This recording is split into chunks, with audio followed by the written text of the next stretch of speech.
Kim Chiu at Paolo Avellino kasama sina Alden at Barbie sa intense na running session. May brutal fight pa sa bahay ni Alden. Kim Pao fever, umaabot hanggang Europe at Middle East. My Love Will Make You Disappear fans, sabik na. PMPC Star Awards. Kim Pao, nangibabaw sa mga love teams ngayon. Tara, kwentuhan muli tayo.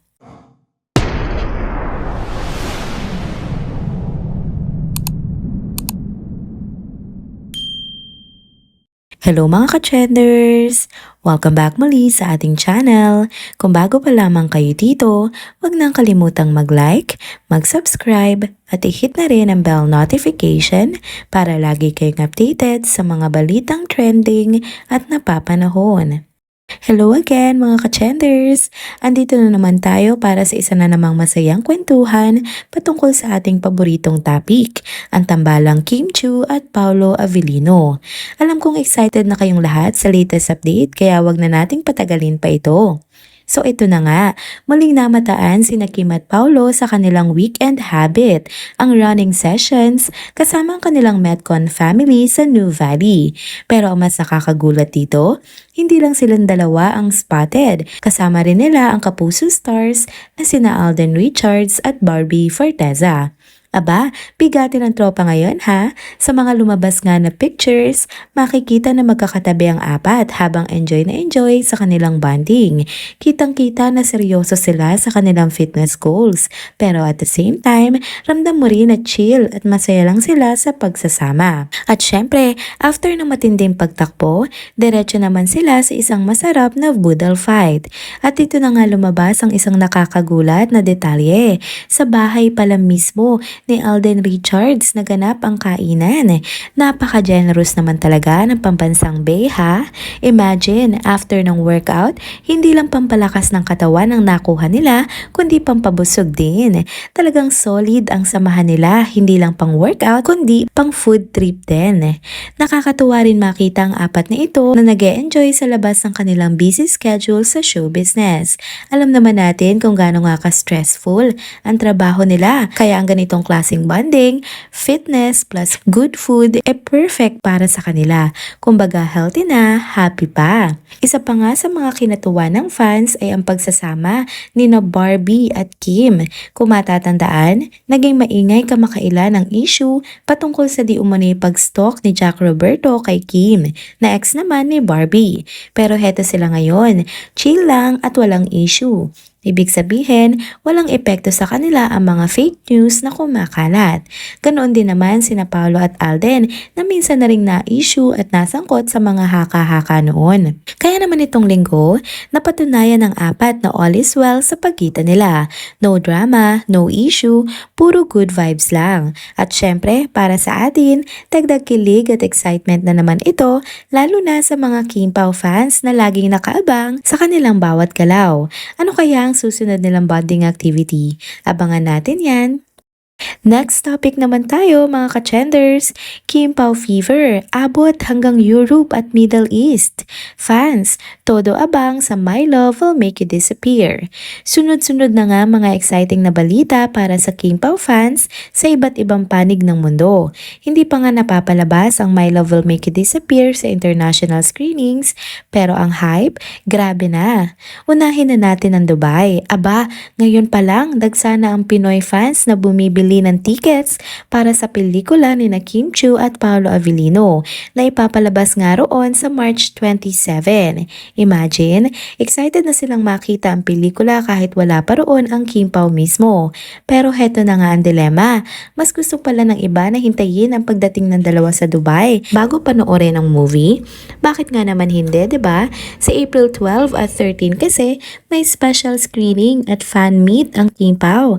Kaya mas maraming fans ang gustong nilang i-reserve ang first time experience nila ng pelikula para sa mismong event na iyon. At sino ba naman ang hindi gaganahan, di ba?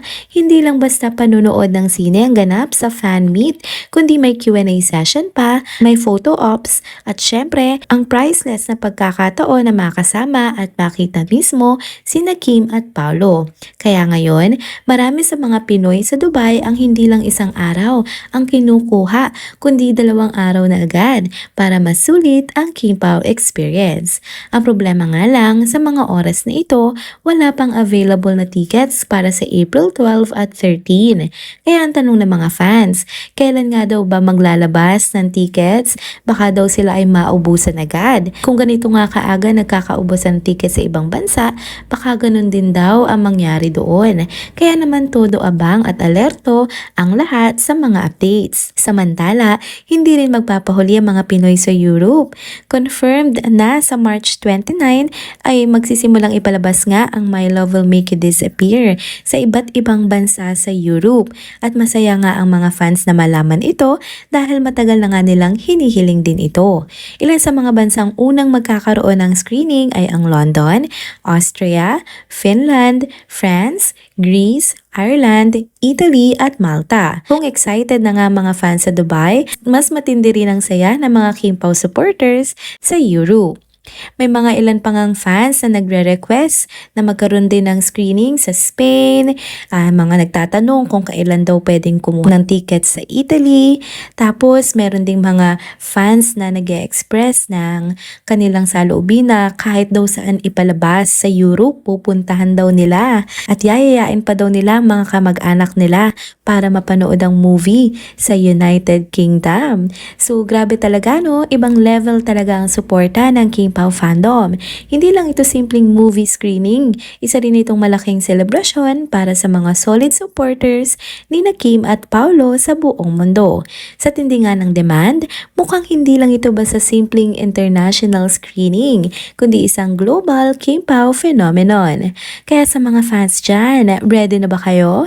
Siguraduhin yung may tickets na kayo bago pa magkaubusan dahil mukhang magiging mainit ang labanan para sa slots, lalo na sa mga may meet and greet.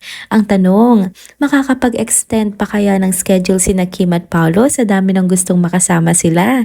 Abangan din natin yan.